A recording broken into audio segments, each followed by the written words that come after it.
तो हम one by one करके इन दोनों नेचर्स को पढ़ने वाले हैं। बात करते हैं अगर हम wave nature of electromagnetic radiation की, तो अगर हम बात करें in the middle of 19th century की, 19th सेंचुरी के मिडिल में जो फिजिसिस्ट थे उन्होंने एब्जॉर्प्शन और इमिशन ऑफ रेडिएशन को पढ़ा। क्लियर? जो भी हीटेड ऑब्जेक्ट्स होते हैं, ऐसे ऑब्जेक्ट जिनको हीट किया जाता है, उनमें जो रेडिएशंस होती हैं उनका एब्जॉर्प्शन और उनका इमिशन उन्होंने स्टडी किया, जिनको उन्होंने थर्मल रेडिएशंस नाम दिया। ठीक है, अब जैसे ही थर्मल रेडिएशंस उन्होंने नाम दिया तो उनके माइंड में एक आइडिया आया कि क्यों ना हम इस चीज़ को ट्राई करें कि थर्मल रेडिएशन बनती कैसे है। थर्मल रेडिएशन, जब किसी ऑब्जेक्ट को हीट कर रहे हैं, जो रेडिएशन उनमें से निकल रही है वो कैसे बन रही है। ठीक है, और अब हम इस फैक्ट को जानते हैं कि जो थर्मल रेडिएशंस होती हैं वो इलेक्ट्रोमैग्नेटिक वेव्स को डिफरेंट फ्रिक्वेंसी और डिफरेंट वेवलेंथ्स की इलेक्ट्रोमैग्नेटिक वेव्स को कंसिस्ट करती है। क्लियर? तो मॉडर्न वे में हम जानते हैं कि थर्मल रेडिएशन डिफरेंट फ्रिक्वेंसी और डिफरेंट वेवलेंथ की इलेक्ट्रोमैग्नेटिक वेव्स से मिलकर बनती है।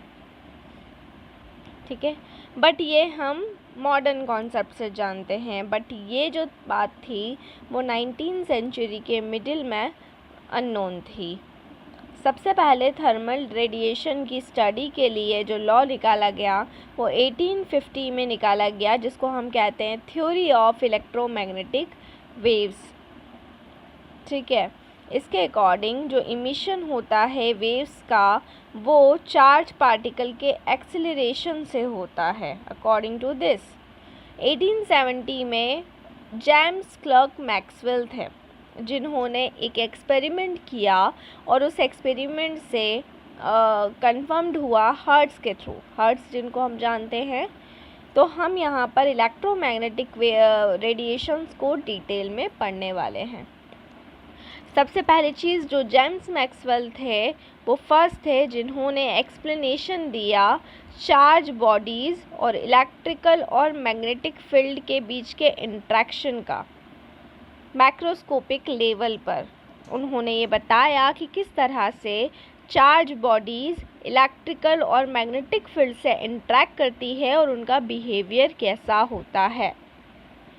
इसके अलावा उन्होंने ये भी सजेस्ट किया कि जब इलेक्ट्रिकली चार्ज पार्टिकल एक्सेलरेशन के अंदर मूव करता है तो अल्टरनेटिंग इलेक्ट्रिकल और मैग्नेटिक फील्ड प्रोड्यूस होती है, साथ में ट्रांसमिटेड भी होती है, और ये जो फील्ड ट्रांसमिटेड होती है वो वेव्स के फॉर्म में ट्रांसमिटेड होती है, इसीलिए इनको कहा जाता है इलेक्ट्रोमैग्नेटिक वेव्स या फिर इलेक्ट्रोमैग्नेटिक रेडिएशन।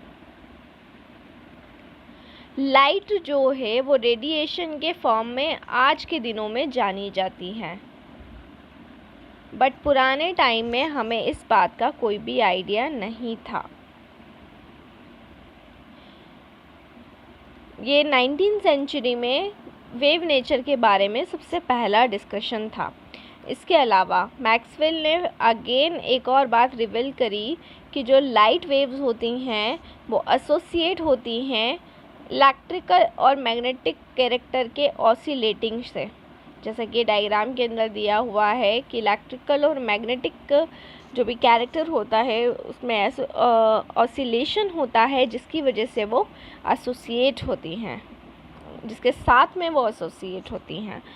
ठीक है, देखिए डायग्राम आपको दिया हुआ है एक्स वाई और जेड एक्सिस पर, जिसमें इलेक्ट्रिक फील्ड कंपोनेंट और उसका ऑसिलेशन आपको बताया गया है। तो इलेक्ट्रिक और मैग्नेटिक फील्ड जो है इलेक्ट्रोमैग्नेटिक वेव की, उसको शो किया गया है।